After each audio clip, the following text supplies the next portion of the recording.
মুজিব বাহিনীর কোনো সদস্যদের হাতে অস্ত্র দেওয়া হয় নাই। মুজিব বাহিনীর সদস্যদেরকে মূলত দায়িত্ব দেওয়া হয়েছিল, তারা ভারতের গোয়েন্দা বাহিনী দ্বারা প্রশিক্ষণ প্রাপ্ত ছিল। তাদেরকে দায়িত্ব দেওয়া হয়েছিল বিভিন্ন ব্যাটালিয়নের সাথে অন্তর্ভুক্ত হয়ে তাদের তথ্যগুলি পাচার করা ইন্ডিয়াকে।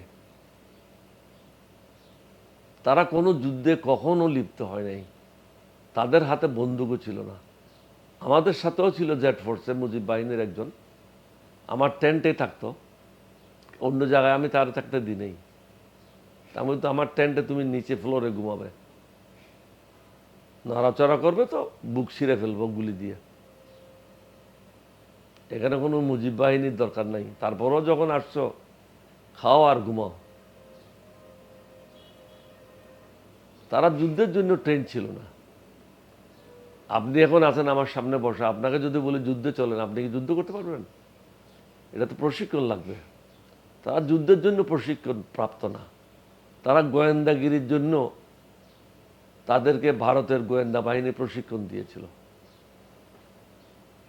এখন তো আমাদের মূল কাজটাই হলো বিদেশি দালালেরা বাংলাদেশে কোথায় কোথায় আছে তাদেরকে বের করা এবং ধরে পিটেনি দেওয়া, পিটে এনে দিয়ে পুলিশের কাছে হস্তান্তর করা।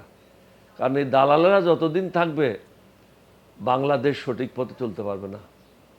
বাংলাদেশে কোনো সরকার সুন্দর শান্তভাবে দেশ পরিচালনা করতে পারবে না।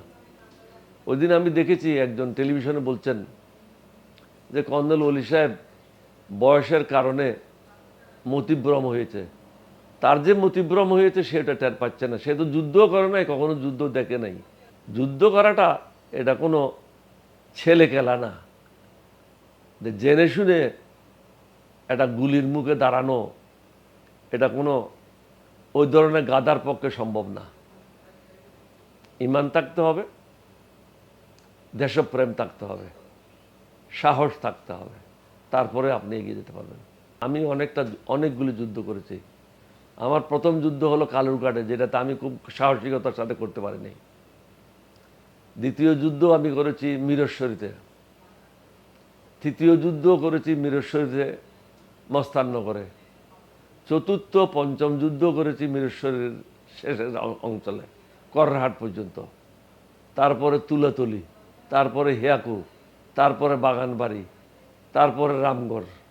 এরপরে আবার চলে আসি আমি ছাগলনাইয়ার উল্টা দিকে শ্রীনগর বিওপির কাছে। ওখান থেকে আমি পাকিস্তান আর্মির গাড়িগুলিকে অ্যাম্বুশ করা শুরু করলাম চট্টগ্রাম ঢাকা হাইওয়েতে। এবং পাকিস্তানের যে বিওপিগুলি ছিল, ট্রুপসগুলি ছিল বিভিন্ন জায়গায়, তাদের উপর গভীর রাত্রে আক্রমণ করাটা ছিল আমার কাজ। অনেকগুলি যুদ্ধ করেছি। আমি তো বীর বিক্রম না, আমার তো বীরশ্রেষ্ঠ পাওয়ার কথা ছিল, কিন্তু আমরা তো এগুলির জন্য কাজ করি নাই। আমরা কাজ করেছি দেশের জন্য, উপাধির জন্য কাজ করি নাই। শহীদ রাষ্ট্রপতি জিয়াউর রহমান 1977 সালে 2 অক্টোবর রাত্রে যখন আমি বিদ্রোহ দমন করি, সর্বশেষ বিদ্রোহ, বেগম জিয়া উপস্থিত ছিলেন,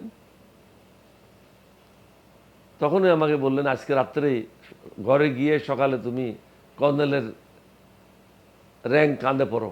তা আমি বলছি না স্যার, আমি র্যাঙ্কের জন্য কাজ করি না, আমি দেশের জন্য কাজ করি। আমি কোনো পাওয়ার আশায় কাজ করি না। Lieutenant colonel. আমি তো আরো 2 বছর পরে কর্নেল হলাম, 2 বছর পরে তো আমি ব্রিগেডিয়ার হতাম। কিন্তু আমি এগুলির জন্য ধারধারি নেই। আমার মূল লক্ষ্যটা ছিল দেশটা যেন সঠিকভাবে চলে। কারণ পাকিস্তানে 12 বছর আমার জীবনের প্রথম ভাগ আমি কাটে আসছি, করাচি বিশ্ববিদ্যালয়ের ছাত্র ছিলাম। সুতরাং তাদের থেকে পৃথক হয়ে কীভাবে দেশকে এগিয়ে নিয়ে যাব, এটাই ছিল আমার মূল লক্ষ্য। আমার নিজের সুবিধার জন্য আমি কোনো কাজ করি নাই।